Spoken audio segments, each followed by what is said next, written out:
अल्हम्दुलिल्लाह नहमदुहु व नस्तईनुहु व नस्तगफिरुहु व नुमिनु बिही व नतवक्कलु अलैहि व नऊज़ु बिल्लाहि मिन शुरूरि अनफुसिना व मिन सय्यिआति अमालिना मन यहदिहिल्लाहु फला मुज़िल्ल लहु व मन युज़लिलहु फला हादिय लहु व अशहदु अल्ला इलाहा इल्लल्लाहु वहदहु ला शरीका लहु व अशहदु अन्न मुहम्मदन अब्दुहु व रसूलुहु अम्मा बादु फ़अऊज़ु बिल्लाहि मिनश शैतानिर रजीम बिस्मिल्लाहिर रहमानिर रहीम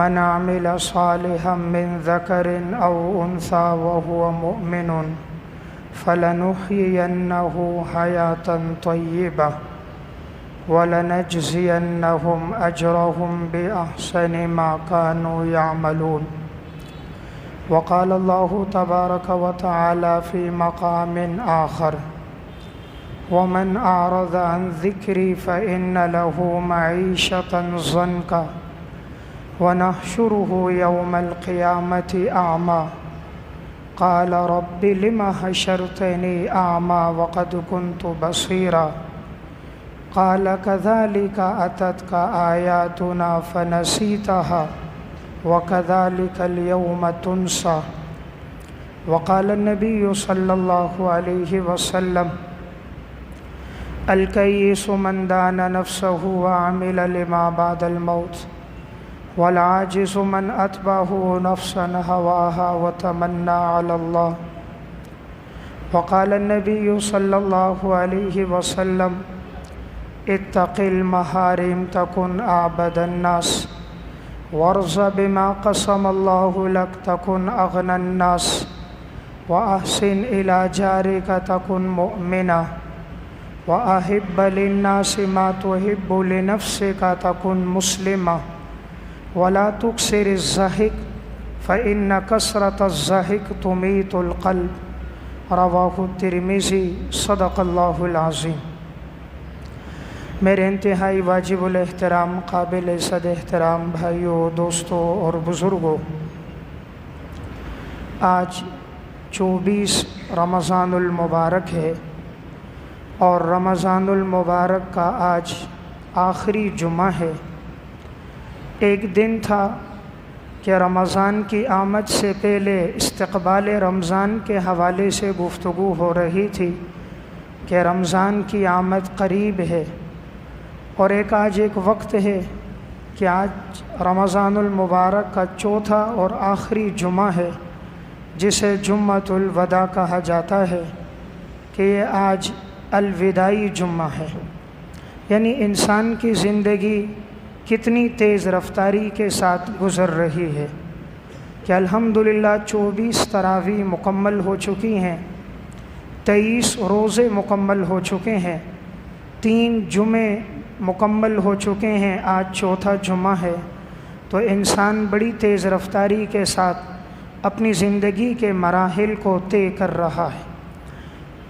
बड़ा खुशनसीब था वो इंसान जिसने रमज़ानुल मुबारक के इस महीने की बरक़ात से मुस्तफ़ीद हुआ, जिसने रोज़े रखे, तरावी पढ़ी, क़ियामुल लैल किया, तहज्जुद पढ़ी, ज़िक्र अज़कार किया, तिलावत की, और जिसने इस महीने में इबादत नहीं की, महीना उस पे भी गुज़र गया और महीना उस पे भी गुज़र गया जिसने इबादत में अपना वक्त गुज़ारा। दुनिया में हर इंसान ये चाहता है कि मैं अल्लाह के यहाँ कामयाब बनूँ और मखलूक के यहाँ भी मैं कामयाब रहूँ, अल्लाह के यहाँ भी मेरी इज़्ज़त हो, मखलूक के यहाँ भी मेरी इज़्ज़त हो। तो ये किस वक्त होगी? जब इंसान हुकूकुल्लाह और हुकूकुल इबाद को पूरा करेगा। हुकूकुल्लाह का मतलब अल्लाह की तरफ से जो हमें अहकामात दिए गए उन अहकामात को पूरा करना। हुकूकुल इबाद का मतलब जिन चीज़ों का ताल्लुक़ बंदों के साथ है उन अहकामात को पूरा करना, ये हुकूकुल इबाद है। हुकूकुल्लाह का ताल्लुक़ देखा जाए इबादात के साथ है, जो सारे दीन का गोया एक हिस्सा बनता है, एक चौथाई। हुकूकुल इबाद का ताल्लुक़ मुआशरत के साथ, मामलात के साथ, अखलाक़ियात के साथ, दीगर कई शोबों के साथ है। इसीलिए फ़िक़्ह हनफ़ी की जो किताब हिदाया है, इबादात के मसाइल एक जिल्द में और बकिया मामलात और माशरती मसाइल 3 जिल्दों में बयान है। तो मालूम होता है कि मामलात इंसान की ज़िंदगी में ज़्यादा होते हैं। इंसान की माशरे में इज़्ज़त कब होती है?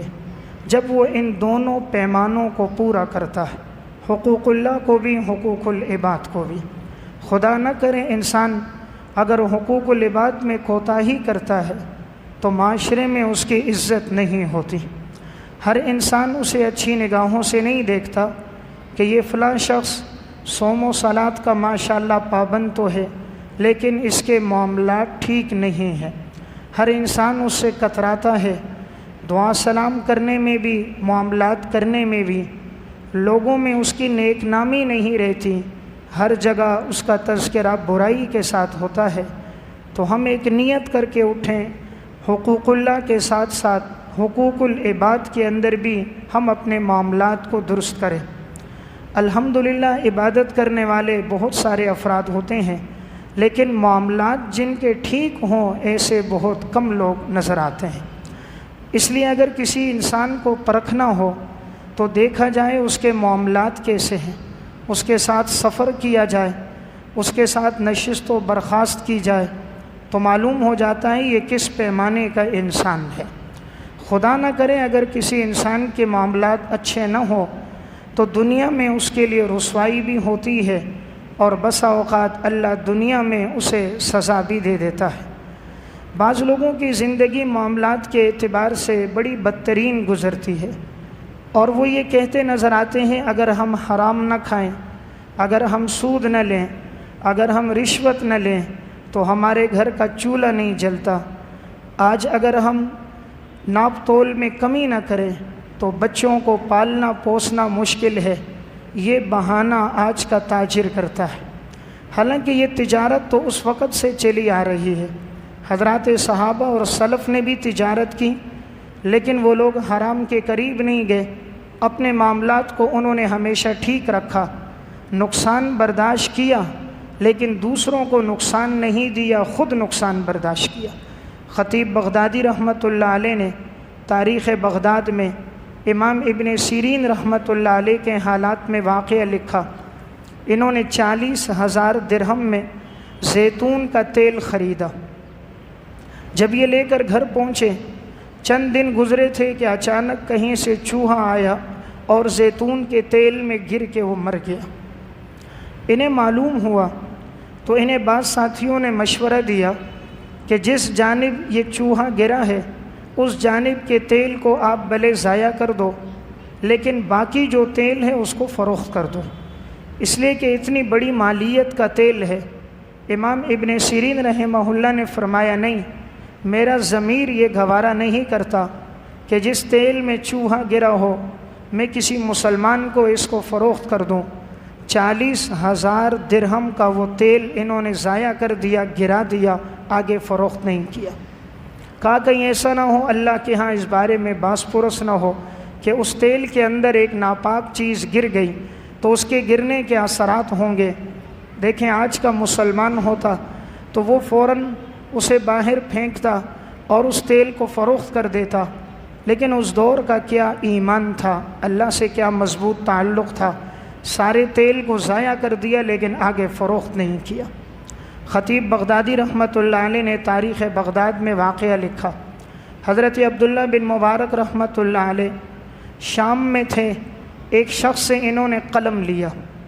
अहादीस लिखा करते थे तो लकड़ी का कलम उस दौर में इस्तेमाल होता था। लकड़ी का कलम लिया, स्याही में डबोकर इन्होंने हदीसें लिखीं। लिखने के बाद वो कलम इनके सामान में रह गया, इनको याद न रहा और ये शाम से मरवा पहुंच गए। जब इन्होंने अपना सामान खोला तो मरवा में इन्हें अपने सामान के अंदर वो कलम नज़र आया। इन्होंने कहा, ये कलम तो मैंने फ़लाँ आदमी से लिया था, अगर इस हाल में मौत आ गई कि एक इंसान का कलम मेरे सामान में मौजूद है तो मैं अल्लाह के यहाँ क्या जवाब दूँगा। दोबारा मरवा से सफ़र शुरू किया। उस दौर में ऊँटों और घोड़ों का सफ़र होता था, तवील वादियाँ तय करनी पड़ती थीं, एयर कंडीशन गाड़ियों और जहाज़ का सफ़र नहीं होता था। संगलाख वादियों का सफ़र तय करके कहाँ मरवा कहाँ शाम, दोबारा वहाँ पहुँचे और उस आदमी को तलाश किया और तलाश करके वो लकड़ी का कलम उसे वापस किया। हालांकि लकड़ी के कलम की क्या हैसियत, 2 से 3 दिरहम का कलम था, लेकिन उन लोगों के दिलों में ईमान मजबूत था, उनके मामलात दुरुस्त थे कि अल्लाह के यहाँ मुझसे इस बारे में बास पुरस न हो कि एक आदमी का कलम तुमने लिया तो तुमने वापस क्यों नहीं किया। अल्लाह ताला ने जिन लोगों को इज़्ज़त दी उन लोगों के मामलात ठीक हुआ करते थे। आज मामलात के एतबार से बड़ी हेरा फेरी है।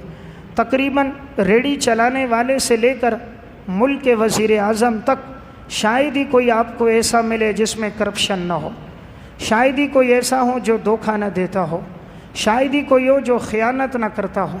जिसका जितना बस चलता है, जिसका जितना दाव चलता है, हर आदमी अपने लिए हराम जमा करने में पीछे नहीं हटता।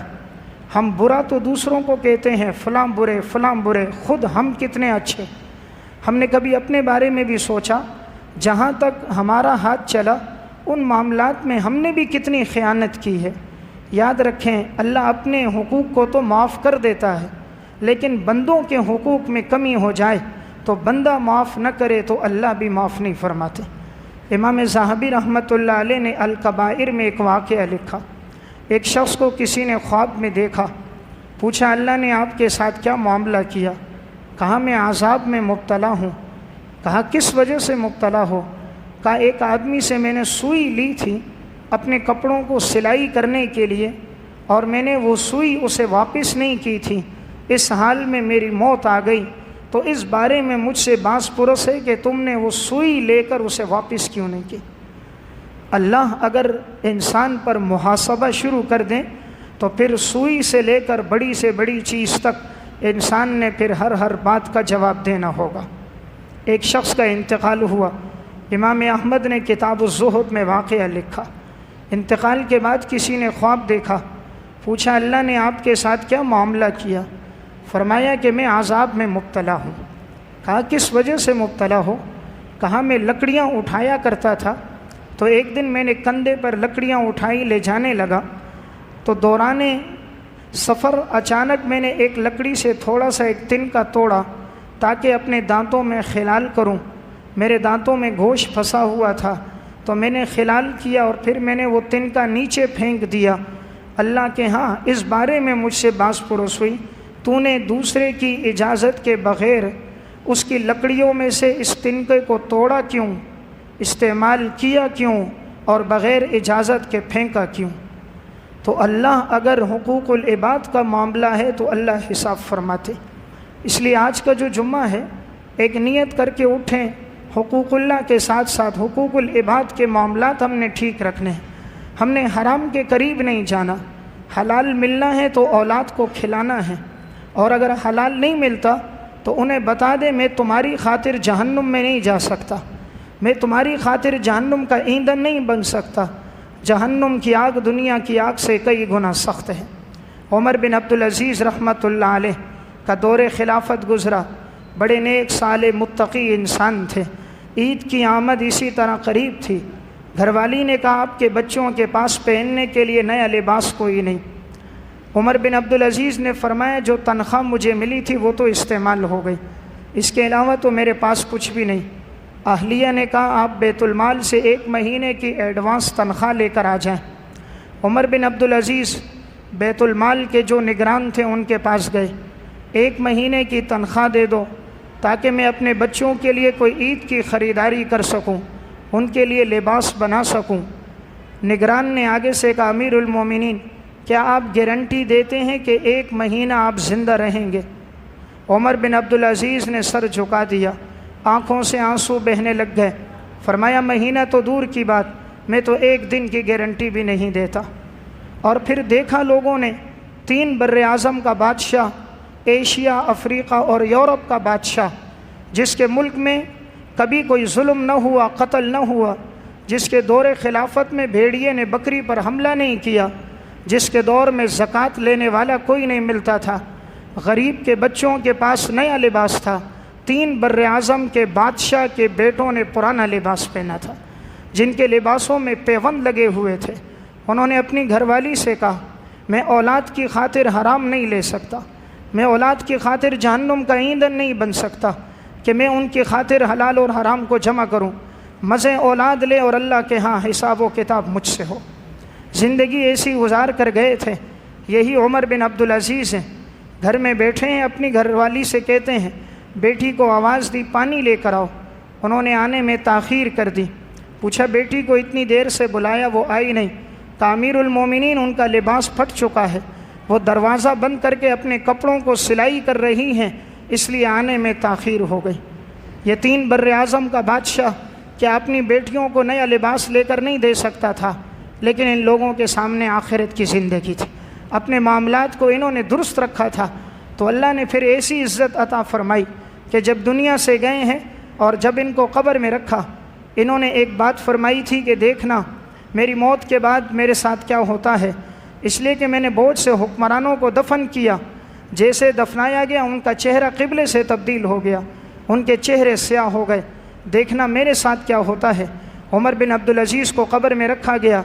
एक हवा में कागज़ का एक रुका लहराता हुआ आया, उमर बिन अब्दुल अज़ीज़ के कफ़न पे गिरा।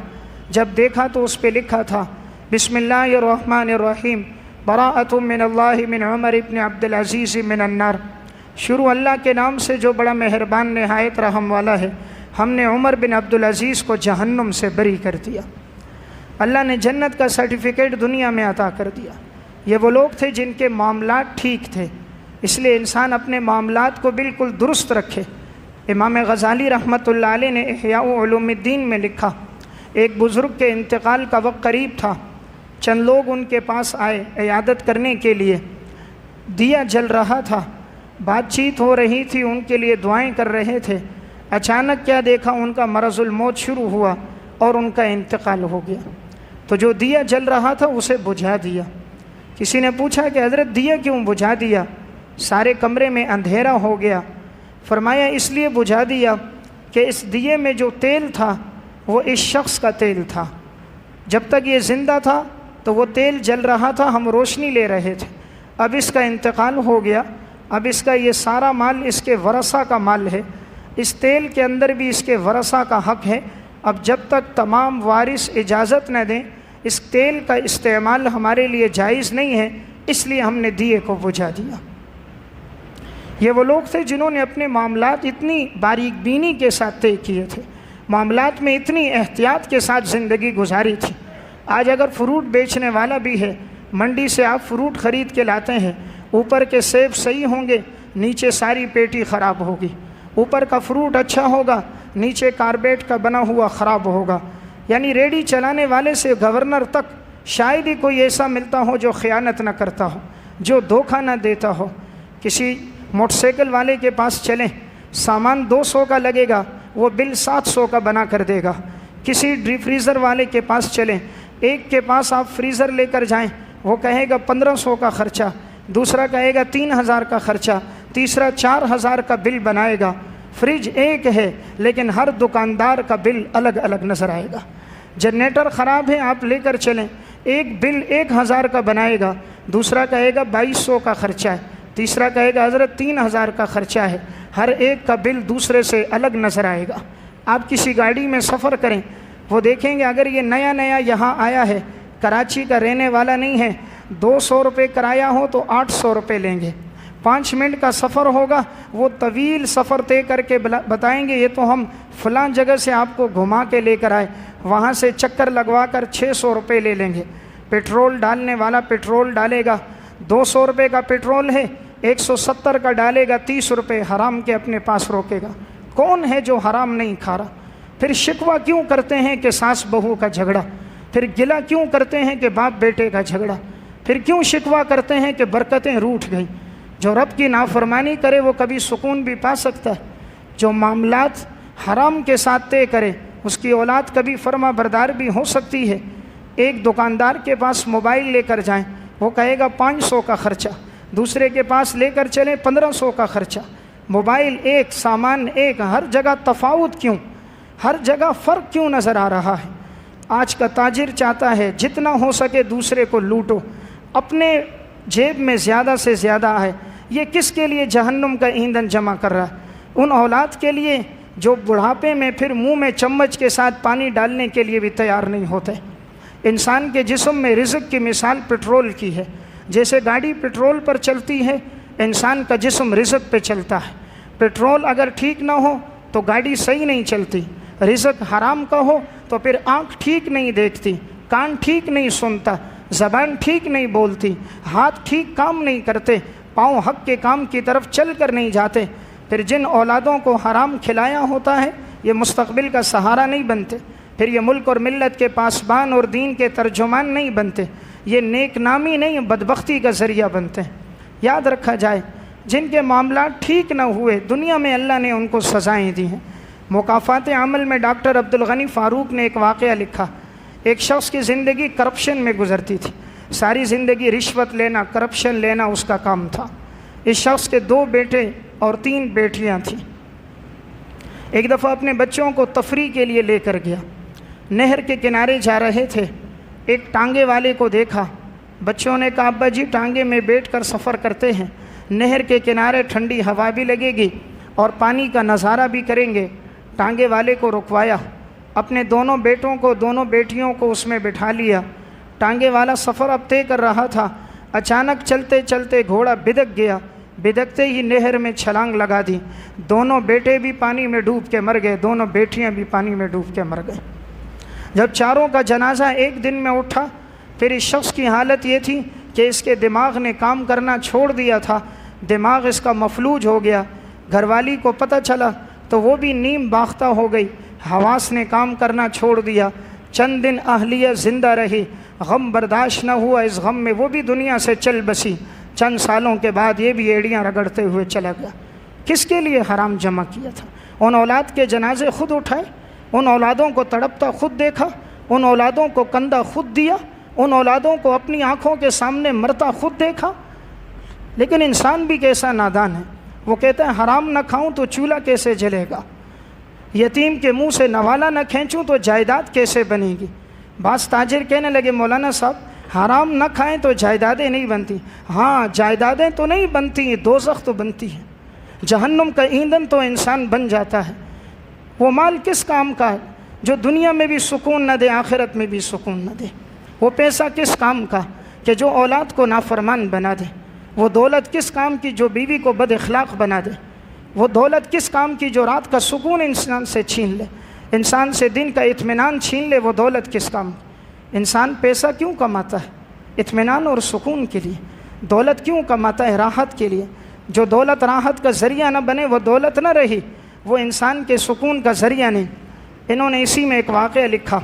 एक पुलिस इंस्पेक्टर था, सारी ज़िंदगी रिश्वत पे गुजरी, जो काम भी होता रिश्वत पे करता, कोई रिश्वत न ले तो वो काम आगे से नहीं करता था।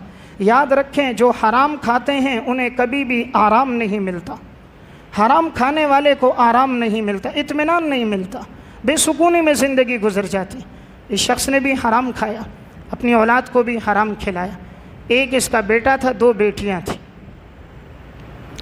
बेटा एक दिन गाड़ी चलाते हुए जा रहा है, एक्सीडेंट हुआ, नौजवान बेटे का इंतकाल हो गया। दोनों बेटियों का रिश्ता किया था अपने भाई के यहाँ, भाई के 2 बेटे थे, इसकी 2 बेटियां थी, दोनों का आपस में रिश्ता हुआ था। ऐसी नाचाकियाँ हो गई कि उन्होंने इसकी दोनों बेटियों को तलाक दे दी। 20 और 21 साल की उम्र में दोनों बेटियां घर आ गईं, एक एक बच्चा भी उनके पास है। अब ये देखता था तो रोता था, बेटे की नेमत हाथ से चली गई, बच्चियों का घर उजड़ गया, घरवाली दुनिया में न रही तो परेशानी और गम की हालत में ज़िंदगी गुजारता रहा। एक वक्त आया कि फिर दुनिया से चल बसा। याद रखें, हराम से कभी सुकून नहीं मिलता, किसी का माल दबाकर कभी इत्मीनान नहीं मिलता। इसलिए कभी आदत नहीं बनानी चाहिए कि इंसान दूसरे का माल खाए। बड़े अफसोस की बात साथी बड़े दीनदार होते हैं, चेहरों पे दाढ़ी भी सजी होती है, कुर्ता भी पहना होता है, लेकिन किसी से कर्ज़ा लेते हैं तो वापस नहीं करते, किसी से माल लेते हैं तो वापस लौटाते नहीं, मामलात करते हैं तो धोखा देते हैं। लोग तुम्हारे चेहरे को देखकर तुम्हारे चेहरे पर सजी सुन्नत को देखकर तुमसे मामला करें, तुम धोखा देकर दीनदारों को बदनाम करो, तुम धोखा देकर तबलीगी साथियों को बदनाम करो, तुम माल में मिलावट करके उलमा को बदनाम करो। सिर्फ खुद नहीं बदनाम होते, पूरे तबके को बदनाम करते हैं। वो समझते हैं शायद सारे ही ऐसे होंगे, हालांकि सब ऐसे नहीं होते, लेकिन एक आदमी की वजह से सबकी इज्जत खाक में मिल जाती। इसलिए जब लिबास पहना है फरिश्तों का, लिबास पहना है नेक लोगों का, आमाल भी नेक लोगों के अपना है। जिस रब ने पैदा किया, रिज़्क़ की ज़िम्मेदारी उसने ली है। वमा मिन दाब्बतिन फिल अर्द इल्ला अलल्लाहि रिज़्क़ुहा, रिज़्क़ की ज़िम्मेदारी मेरे अल्लाह ने ली है। कभी ये बात ना है कि हराम नहीं खाऊंगा तो कहाँ से औलाद को खिलाऊंगा। औलाद को पैदा तेरे रब ने किया है। कोई दिन ऐसा नहीं है कि कोई भूखा सोया हो। वो रब जब खिंजीर को खिला रहा है, वो कुत्ते बंदर सांप को खिला रहा है, वो अशरफुल मखलूक़ात इंसान को नहीं खिलाएगा? वो ज़रूर इंसान को भी रिज़्क़ खिलाता है। इंसान अपनी बदआमालियों की वजह से रिज़्क़ से महरूम होता है, वरना अल्लाह की अता ऐसी है, अल्लाह रब्बुल इज़्ज़त हर एक को नवाजता है। इसलिए मैंने एक गुजारिश अर्ज़ की, हम अपने मामलात को दुरुस्त रखें। आज का जुम्मा रमज़ान का आखिरी जुम्मा है। एक नियत करके उठे, माजी में जो ज़िंदगी गुज़री अल्लाह के सामने नदामत के आंसू बहाकर आज के बाद अपनी ज़िंदगी को पलटें, अपने मामलात को ठीक रखें। हलाल का जो होगा उसमें अल्लाह बरकत डालेगा, अल्लाह आपकी औलादों को नेक करेगा। इमाम बुखारी रहमतुल्लाह अलैह के वालिद थे इस्माइल, वो फरमाने लगे कि मैंने अपने माल में एक दिरहम शुबे का नहीं छोड़ा, हराम का नहीं, एक दिरहम मैंने शुबे का भी नहीं छोड़ा। अल्लाह ने फिर कैसा नवाजा, उनके बेटे इमाम बुखारी को अमीरुल मोमिनीन फिल हदीस बनाया। जब औलाद हलाल से पलती है तो अल्लाह ये इज़्ज़तें अता फ़रमाता है कि अल्लाह ने उन्हें पूरे मुल्क और मिल्लत का बहुत बड़ा इमाम बनाया, जिनकी किताब असहुल कुतुब बाद किताबिल्लाह कहलाई। ये वो लोग थे जिनके मामलात बिल्कुल ठीक थे। इमाम बुखारी रहमतुल्लाह अलैह का वाक़या हाफिज़ इब्न हजर अस्क़लानी ने हदीयुस सारी में नक़ल फ़रमाया। एक दफ़ा इनके पास चंद ताजिर आए, इनके वालिद का इंतकाल हुआ था, इन्हें मीरास में चंद सामान मिला था, तो ताजिर ख़रीदने के लिए आए। उन्होंने सामान देखा, कीमत लगाई, तो इमाम बुखारी रहमतुल्लाह अलैह ने उनसे फ़रमाया कि चलो 3 दिन तुम भी इंतज़ार करो, अपने लिए ख़ियार शर्त रखो, मशवरा करो, मैं भी कर लेता हूँ, उसके बाद तुम्हें फ़रोख्त कर दूँगा। बात आपस में तय हो गई। वो ताजिर चले गए। अगले दिन दूसरे ताजिर आ गए, उन्होंने उससे डबल नफ़ा देना चाहा। पहले ताजिरों ने जो नफ़ा दे रहे थे, दूसरे ताजिरों की जमात ने डबल नफ़ा देना चाहा कि ये सामान हमें फ़रोख्त कर दो। इमाम बुखारी ने फरमाया नहीं, मैं उन्हीं को दूंगा। कहा हज़रत क्या आपका उनसे मामला तय हुआ है? फरमाया मामला तो तय नहीं हुआ। तो कहा फिर क्यों डबल नफ़े को छोड़ रहे हैं? फरमाया ला उहिब्बु अन अनकुज़ नियती, मैं नहीं चाहता कि मैं अपनी नीयत को तोड़ दूँ, मैं अपनी नीयत को तोड़ना नहीं चाहता। मैंने इरादा कर दिया था मैं उसे फ़रोख्त करूँगा, अब अगर मैं दूसरे को फ़रोख्त करूँ तो मेरी नीयत टूट जाएगी, मैं अपनी नीयत को तोड़ना नहीं चाहता। ये वो लोग थे कि हराम तो दूर की बात, ये लोग अपनी नीयतों को भी नहीं तोड़ते थे। तभी अल्लाह ने इल्म शरीयत का आफ्ताब और महताब इमाम बुखारी और अबू हनीफ़ा को बनाया, जिनकी ज़िंदगी इतनी एहतियात में गुज़री।